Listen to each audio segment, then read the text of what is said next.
Minha irmã Madalena teve 2 filhas, Carmen e Silvana.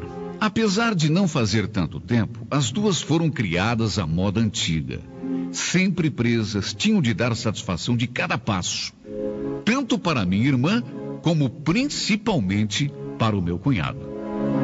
Os 2 extremamente severos, autoritários, controladores até demais. Para se ter uma ideia, uma com 14, outra com 15 anos, ainda eram levadas para a escola pela mãe, levadas e trazidas de volta. Meu cunhado não permitia que as 2 saíssem sozinhas para onde quer que fosse. Isso não faz nem 15 anos, mas acreditem, foi assim que minhas sobrinhas foram criadas, numa pequena cidade do interior de Minas Gerais. Silvana, a mais velha, era a mais abusadinha, vamos dizer assim, a mais saidinha. Conseguia dar uma escapada de vez em quando e tinha lá as suas paqueras. Mas a Carmen não. A Carmen era mais quieta, era mais recatada, mais obediente, mais caseira. Aceitava aquela marcação cerrada sem reclamar. Com o passar do tempo, a Silvana, então com 19 anos, arranjou um namorado. Tá certo que era aquela coisa também, né? Não era namoro como hoje em dia. Era namoro em casa, na presença do pai e da mãe. A moda antiga mesmo. Se eles saíssem para algum passeio, cinema, tinha a hora certa para voltar. E ai se atrasassem 5 minutos. Era bronca na certa. Um certo dia, o telefone tocou na casa da minha irmã. E quem atendeu foi a Carmen. A pessoa do outro lado da linha pediu uma informação, parece que queria falar com alguém. Minha sobrinha então explicou. Mas aqui não tem ninguém com esse nome. Eu acho que você ligou errado. A pessoa do outro lado se desculpou. E se desculpou assim de uma maneira muito gentil, muito educada. Agradeceu a atenção, pediu perdão pela inconveniência e desligou o telefone. E aconteceu uma coisa estranha. Aconteceu que a minha sobrinha gostou demais da voz daquele homem.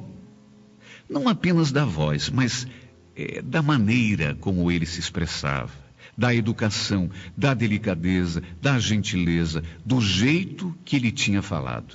E o fato é que a minha sobrinha, que sempre foi muito recatada, muito quietinha, muito obediente, nesse dia em que o telefone tocou errado, ela gostou da voz daquele homem. E até tentou esticar um pouco o assunto para ouvi-lo um pouco mais. A minha irmã chegou perto justamente quando a filha estava quase desligando o telefone. Minha sobrinha sorriu e falou: "É ligação errada, mãe. Mas olha, foi uma pena, viu? Puxa vida, que voz bonita. Deve ser um rapaz bonito também. Ou pelo menos muito educado. Eu nunca falei com alguém tão querido, tão delicado." A minha irmã, que não estava acostumada com aquele tipo de comentário da filha, principalmente daquela filha, que era justamente a quietinha, inclusive ralhou com ela. Que é isso, menina? Onde já se viu você ficar gostando de voz de homem, imaginando se o homem é bonito ou é feio? Que assanhamento é esse agora? Ah, mãe, para de brigar comigo. O que eu vou fazer? A voz dele era bonita mesmo? Olha, se ele quisesse, eu ficava conversando com ele a noite toda. A minha irmã ficou só olhando. Achou estranho. Mas acabou virando as costas e esqueceu aquele assunto. No dia seguinte, mais ou menos à mesma hora, tipo 4 e pouco da tarde, o telefone tocou de novo. E ao atender, a minha sobrinha logo reconheceu a voz. Era o mesmo homem do dia anterior. Olha, parece até que ela estava esperando aquele telefonema. Parece até que ela tinha certeza de que ele ia ligar de volta. Só que dessa vez, ele não tinha ligado enganado, não. Ele tinha ligado para conversar com a Carmen. Por uma razão que a gente nunca vai saber, ele também tinha gostado de conversar com ela. Ela atendeu o telefone e os dois conversaram durante algum tempo. E a verdade é que a Carmen, aquela menina quietinha, submissa, aquela menina pacata, aquela menina obediente que acatava todas as ordens do pai e da mãe, começou a namorar pelo telefone. Pelo menos na cabeça dela, ela estava namorando aquele moço que telefonava quase todas as tardes para falar com ela. Por ser mais quietinha, por ser assim mais submissa, ela não teve coragem de fazer como a irmã. Não arranjou namorado na rua. E depois trouxe para casa, como a outra fez. Não. Para isso, ela talvez não tivesse coragem. Achou mais fácil namorar por telefone. Com a frequência daqueles telefonemas, a minha irmã acabou ficando brava com ela. Onde já se viu, menina, namorar por telefone? Nem conhece a pessoa, ficou maluca? Não, mãe, fica tranquila que eu não tô maluca, não. É que a voz dele é muito bonita. Mesmo ficando brava, mesmo achando esquisito, o fato é que a minha irmã deixou aquilo de lado. De vez em quando ralhava com ela, mas não levou muito a sério, pelo menos no começo. Tanto que não chegou sequer a comentar com o marido. Só que no outro dia e mais no outro, a conversa de 5 minutos já durava 15. E depois começou a durar 20. E no outro dia já durou meia hora. E acabou virando rotina. Todos os dias o telefone tocava e era aquele homem que, segundo a minha sobrinha, era o seu namorado. Ela falava bem assim: é o meu namorado que está ligando. Um dia, a minha irmã falou que queria conversar com o rapaz. Queria atender quando o telefone tocasse. Minha sobrinha, então, pediu quase de joelhos: não, mãe, não faz isso, não. Eu já falei que a senhora é muito brava. Ele pode ficar com medo e nunca mais me ligar. Se isso acontecer, eu vou ficar tão triste, mãe. Para que estragar com a minha alegria, mãe? A gente não está fazendo nada de mal. A gente só conversa. Que mal que pode haver? Mesmo contrariada, minha irmã não teve como discordar. Porque no fundo, aquilo que a minha sobrinha tinha dito era verdade. Por mais que fosse estranho, esquisito, ela não estava fazendo nada de mal. Pelo menos estava dentro de casa. Não estava correndo perigo nenhum. Era uma coisa estranha, era uma coisa muito esquisita, mas se fosse proibir a menina de falar até no telefone, aí já seria um pouco demais.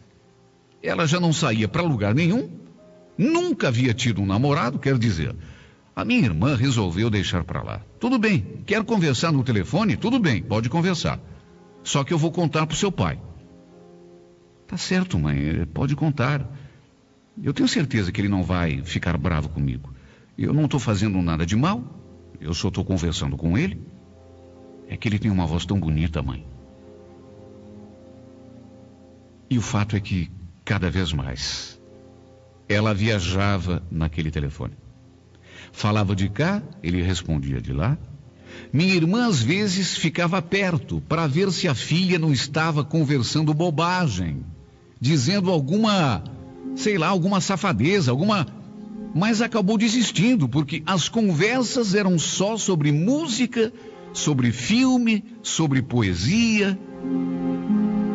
E quando desligava o telefone, a minha sobrinha parecia estar numa outra dimensão. Sabe quando parece que a pessoa está no outro mundo? No mundo da lua? Era assim que ela ficava. Desligava o telefone e o olhar dela ia lá para o horizonte. Mesmo sem fazer nada de errado, a minha irmã e o meu cunhado começaram a ficar encucados. Quem seria o tal sujeito? Que tipo de homem perderia o seu tempo falando de música e de poesia durante horas a fio com uma menina que ele nem conhecia? Eles se perguntavam se ele não estaria brincando com os sentimentos da filha. Porque se antes ainda havia alguma dúvida, agora era mais do que evidente, ela estava completamente apaixonada. Só falava dele. E sempre coisas bonitas. Como ele era gentil, como ele era delicado, como ele era sensível, Como ele era romântico. O fato é que, mesmo sem conhecer a pessoa, minha sobrinha estava perdidamente apaixonada. Meu cunhado um dia foi incisivo. Olha, filha, chega disso, viu? Chega. Sua mãe me conta que é todo dia essa lenga-lenga, todo dia esse telefone, e fica de conversar pra cá e conversar pra lá. Peça para esse rapaz que ele venha aqui em casa, que eu quero conhecer. Se quiser namorar e se for uma boa pessoa, tudo bem. Eu até autorizo. Só que tem que vir aqui, na minha casa. Eu quero falar com esse moço. Saber quem ele é, afinal. Que conversa é essa agora de ficar namorando por telefone? Não sabe nem quem é a pessoa? O que é isso? A minha sobrinha, então, insistiu várias vezes com o tal homem da voz bonita, para que ele fosse até sua casa falar com a minha irmã e o meu cunhado. Olha, o pai falou que até aceita o nosso namoro, mas ele quer te conhecer primeiro. O pai quer que você venha até a nossa casa. Do outro lado, ele agradecia, dizia que qualquer dia faria uma visita, mas que no momento estava sem tempo. Era uma coisa que ia ficar para mais tarde. Não se negava, mas também não ia. Ele então ficava triste, até porque queria conhecê-lo pessoalmente. Tinha vontade de falar com ele, olhando nos seus olhos. Mas ao mesmo tempo, não insistia. Tinha medo de aborrecê-lo e, quem sabe, ele nunca mais telefonar. O fato é que o tempo foi passando e os dois só conversando. E aquilo virou uma coisa tão rotineira, tão corriqueira, que a minha irmã e o meu cunhado até pararam de implicar com a filha. Fazer o quê? Se ela estava feliz daquele jeito, paciência. O problema é que ela ficou dependente daquelas ligações. Se um dia ele não ligasse, ela ficava triste. Mais do que triste. No dia em que ele não ligava, ela ficava nervosa, irritadiça, chorosa. Aquele homem tinha conseguido envolver a minha sobrinha, mas de uma tal forma que não seria exagero dizer que ela ficou viciada nele, ou pelo menos na sua voz, porque ele dizia todo tipo de coisa. Ela depois comentava com a mãe. Ele dava conselhos, ele falava coisas bonitas, sussurrava fantasias no ouvido da menina, que a faziam sentir prazer apenas com aquela voz. Era impressionante o que ele fazia com a cabecinha dessa minha sobrinha. Até que aconteceu uma coisa ainda mais impressionante. Eles ficaram noivos. Eu sei que parece uma coisa maluca. Aliás, não é que pareça uma coisa maluca. Eu sei que é mesmo uma coisa maluca. Aliás, todo mundo achou. Eles ficaram noivos pelo telefone. Nesse dia do noivado, ficaram conversando mais de 2 horas. Quando desligou, ela comunicou à família. Mãe, eu acabo de ficar noiva, mãe. Muito breve a gente vai se casar. O meu cunhado, quando chegou da rua e recebeu a notícia, ele ficou pasmo. Escuta, você não acha que já levou essa brincadeira longe demais, minha filha? Pelo amor de Deus, volta para a realidade. Eu estou ficando preocupado com você. Mas, pai, que é isso, pai? Não precisa. Eu sou a moça mais feliz desse mundo. Eu estou noiva, pai. Eu estou noiva e muito breve a gente vai se casar. O senhor devia estar feliz com a minha felicidade. Nessas alturas, o meu cunhado estava virado num bicho. Meu cunhado estava possesso. Ele não sabia se ficava louco, se batia na filha. Sabe, ele não sabia o que fazer. Mas como noiva, Carmen? Mas que noiva, Carmen? Noiva de quem, criatura? Cadê o noivo? Pare com essa palhaçada, minha filha. Mas que palhaçada, pai? Não é palhaçada nenhuma. Será que o senhor precisa estragar a minha felicidade?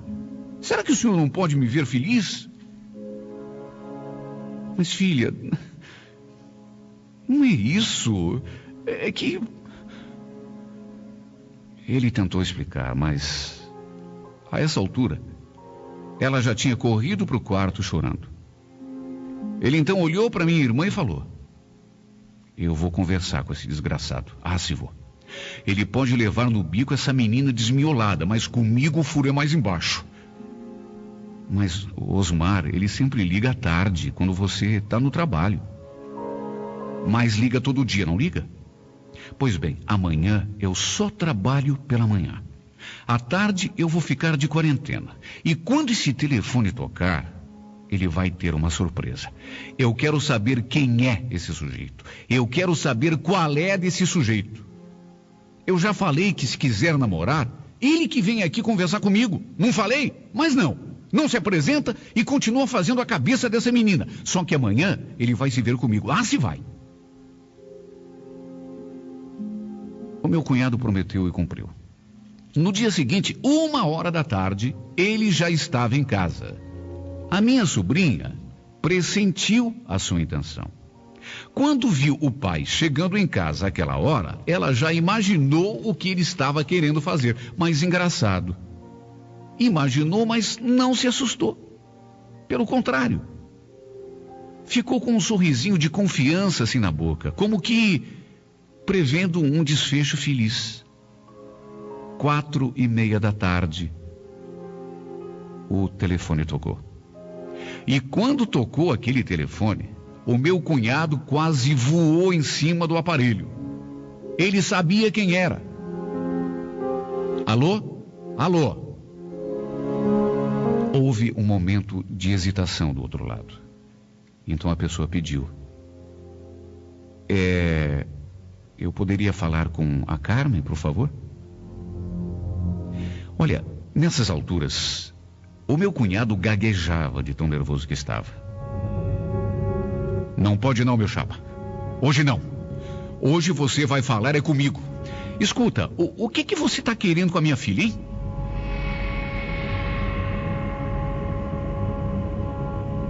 Eu não sei se o homem se assustou ou se ficou surpreso, porque não esperava.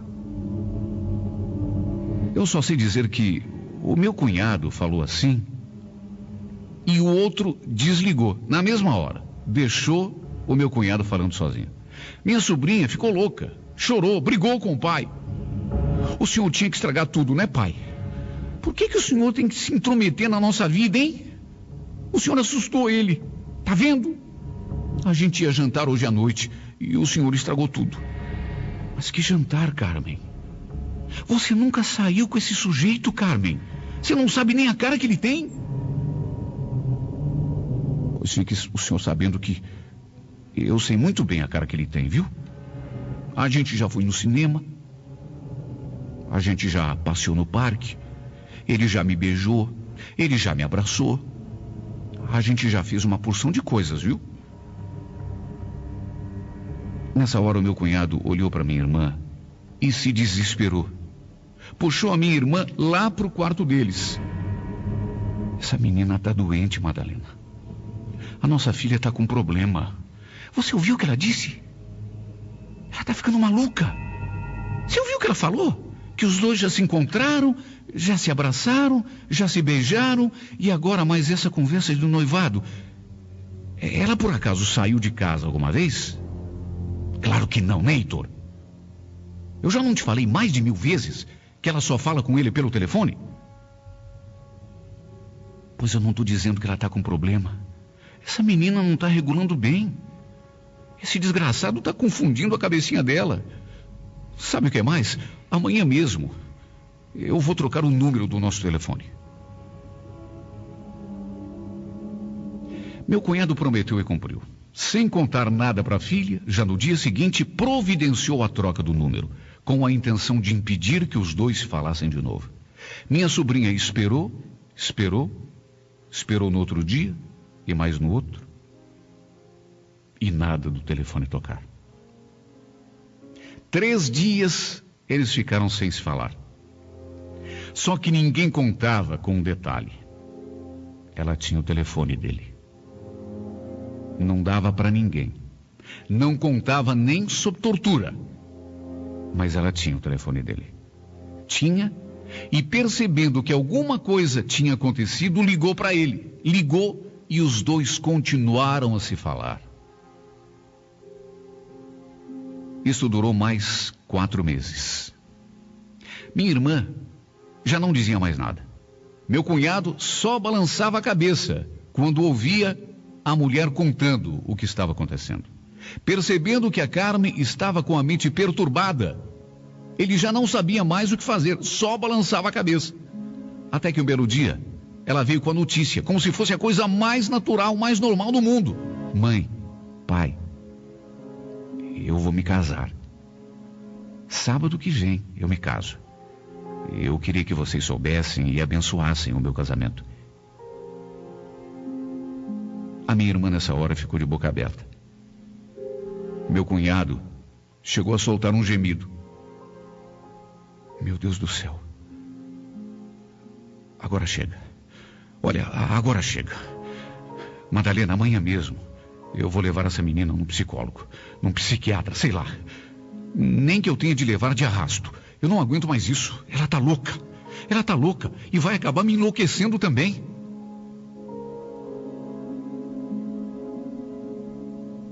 Só que, para espanto de todos, ela não relutou em ir ao médico. Não precisou arrastar nem nada. Pelo contrário, concordou. E a verdade é que até o psicólogo ficou bobo quando ouviu a minha sobrinha falando com tanto entusiasmo, com tanta naturalidade do noivo que nem conhecia. Isso tudo na presença do meu cunhado e da minha irmã. Lá pelas tantas o médico perguntou: mas me diga uma coisa, Carmen, por que o casamento vai ser no sábado? Na frente dos pais, ela respondeu um pouco envergonhada: é que, sabe pai, sabe mãe, já que a gente vai se casar mesmo, vocês vão ter de saber. É que a gente fez amor. Então, para não dar desgosto para vocês, porque eu acabei engravidando, o casamento vai ter de acontecer o quanto antes. É que eu tô grávida, mãe. O senhor tá ouvindo, pai? Eu vou ter um filho. O senhor vai ser vovô logo, logo.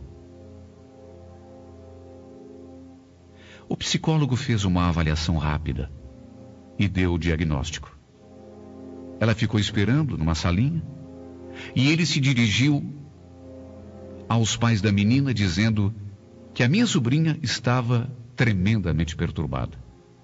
Carmen estava obcecada pela ideia fixa de que estava apaixonada e à espera de um bebê, mesmo sem ter uma visão mais completa do quadro e simplesmente se baseando no que a minha irmã e o meu cunhado contaram e no que a minha sobrinha relatou.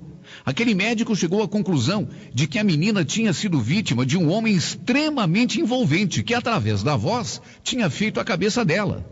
Um homem muito persuasivo, um homem estranhamente envolvente, que trabalhava com a fantasia dela, que através da voz conseguira fazer com que a minha sobrinha viajasse, se transportasse, sabe-se lá para que lugares, tanto que inconscientemente ela se via abraçando o homem, beijando, fazendo amor com ele, a ponto de inclusive engravidar. O motivo de ele ter feito isso, o médico não conseguia atinar. Sim, porque ele não tinha tentado sequer se aproveitar dela. Se fosse um tarado, ou se fosse algum... Mas não, pelo contrário, tinha recusado todo e qualquer contato direto com ela. De qualquer maneira, o psicólogo foi claro. A menina precisava ser internada. Situação grave, clínica de repouso, clínica psiquiátrica. Só que antes, ele aconselhou que se permitisse que ela se casasse. Porque na cabeça dela, o casamento estava marcado. Olha, seria conveniente que vocês permitissem esse casamento. Mesmo sendo tudo de mentirinha, porque ela corre o risco de enlouquecer de vez. Uma vez internada, a gente inventa uma viagem desse suposto marido e então tentamos afastar esse homem da vida dela, de maneira definitiva. Até porque Muito certo ele também não deve ser, né? Para ficar alimentando uma loucura dessas. Foi isso o que o médico falou. Meu cunhado e a minha irmã, claro, concordaram. No sábado aconteceu o casamento por telefone. Pronto, na cabeça dela estavam casados. No domingo, a segunda parte do plano foi posta em prática. Olha, filha, o seu marido, ele precisou viajar, ele ligou. Você estava no banheiro, ele telefonou e disse que teve de viajar com uma certa urgência. E a gente então combinou de passear um pouco num lugar bonito que o pai descobriu. Para você se distrair um pouco, tudo bem? Ela a princípio pareceu concordar. Não reclamou, não relutou, nada, nem comentou. E já na segunda-feira, estava internada numa clínica para doentes mentais, no interior de Minas Gerais. E foi nessa clínica que ela piorou bastante. Ao se ver apartada do suposto marido e sem poder entrar em contato com ele, sedada, impedida de chegar até o telefone, ela se acalmava um pouco quando dava um remédio, mas tinha horas em que parecia perceber que havia sido posta ali com o propósito de manter-se longe do seu marido imaginário. Longe do telefone, ela foi ficando agressiva. Queria o marido, chamava por ele, até que num determinado momento já não falava mais coisa com coisa. Não reconhecia nem o pai nem a mãe. Não queria mais comer e mesmo cercada de cuidados, ela foi definhando. Foram 8 meses de luta para trazê-la de volta à vida. 8 meses de luta dos médicos e dos pais, que chegaram a vender até a casa para custear o tratamento dela. Nada disso adiantou. 8 meses de luta dos médicos, dos pais, até o ponto em que ela simplesmente não resistiu. E, lamentavelmente, para desespero e para tristeza de todos nós, lamentavelmente veio a falecer. Faz 15 anos isso. Nunca soubemos quem era aquele homem. E se meu cunhado não tivesse falado com ele aquela única vez, talvez até hoje duvidássemos da sua existência. Talvez até hoje a gente pensasse que se tratava só de imaginação dela. Uma voz, apenas uma voz, envolvente, hipnotizante, bastou para transportar a minha sobrinha a um mundo de emoções e prazeres, para pouco depois conduzi-la à loucura. E na sua loucura, ela imaginou estar namorando. Depois, ficar noiva. Depois, ficar grávida. Depois, até casar. Quando, por fim, internada, para livrar-se daquela obsessão, o que aconteceu foi o contrário do que se imaginava e se pretendia. Longe do telefone. Longe do amado imaginário, longe da voz, ao invés de curar-se, em 8 meses ela faleceu.